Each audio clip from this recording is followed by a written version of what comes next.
So she very much wants to see security guarantees for Ukraine, and she has reached a big trade deal with President Trump in the past month. So she's had a lot of interaction with President Trump as well on this. I think one of the things that's most significant here is that, you remember people saying that President Trump and NATO, United States and Ukraine would want to have to deter Putin from attacking again, which he's always done, even though there's a permanent agreement. I think that's the centerpiece of the discussion. I'm sorry, General. Keir Starmer, the UK Prime Minister, was obvious when the car pulled up with the British and American flags on it, now entering the White House with his folks. General, continue. Got somebody else arriving here. Yes, this is the Italian Prime Minister, Giorgia Meloni, who also has had a good relationship with President Trump. These are the people who really coordinated that increase to 5%, and their ability to do that, as I said, they made some sacrifices in the rest of their budget as they continue to pull together in a way that we haven't really seen NATO do in a long time. But this issue, that area that opens up that fortress wall, and we're seeing the Finnish president, Stubb, is arriving right now, a new member of NATO, who after the invasion said, gee, I think it'd be helpful for us to be in NATO too.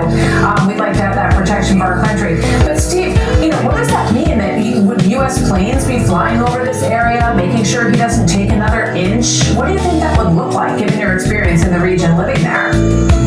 Martha, and you are pointing at the arrival of the Finnish leader. Keep in mind, for 50 years, Finland and Sweden pretty much sat on the fence. First, the fairly new Chancellor of Germany arriving at the White House as well. We'll watch as he is greeted for this truly extraordinary, and as General Keane pointed out earlier, just an unprecedented gathering at the White House. And all of this because there is the possibility of working on a deal that could finally end this war that is more than 3 years old in Ukraine after it was invaded on 3 sides by Vladimir Putin's military and obviously on behalf of Russia. So there's murders. I think Molly is jumping in.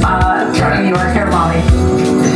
Thanks. I wanted to ask you, as we're watching these leaders arrive, we have the arrival of the Finnish leader, for instance, when they joined the sanctions, the threat of sanctions. French President Macron joining us. Go ahead, President. Just pointing out, we now are being joined by French President Emmanuel Macron, who is the final member of this group to join, short of Zelensky.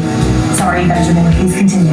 Yeah, look, and I think seeing these European leaders is absolutely essential. President Trump has been very clear recently that this is a war that is on Europe's borders and that they really need to up their game. And I think that's why we've seen more spending on defense. We've seen far more involvement from the Europeans. And I think that's why he brought them to the table. And he said just before he met with President Putin in Alaska, we need the Europeans there, we need Zelensky. Ceasefire, but White House officials insist they did make some progress towards what they envision to be a final peace deal. The agreement could include security guarantees for Ukraine in exchange for considerable territorial concessions. President Trump writing about today's talks on Truth Social, saying a big day at the White House. We have never had so many European leaders here at one time. A great honor for America. Let's see, carrying Vladimir Zelensky coming up to the West Wing portico, and there's President Trump greeting him.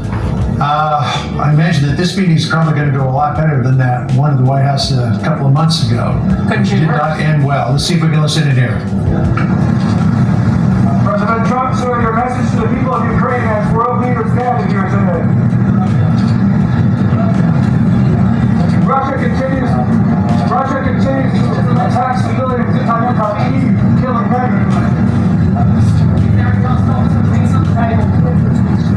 All right, the president welcomed President Vladimir Zelensky, saying to the European leaders who were there, we love them. This meeting that Donald Trump has quickly got together with the European leaders and President Zelensky in order to bring the Russian and Ukrainian war to an end.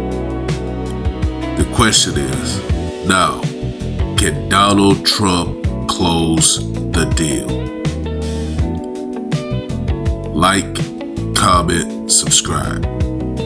Follow God, not culture.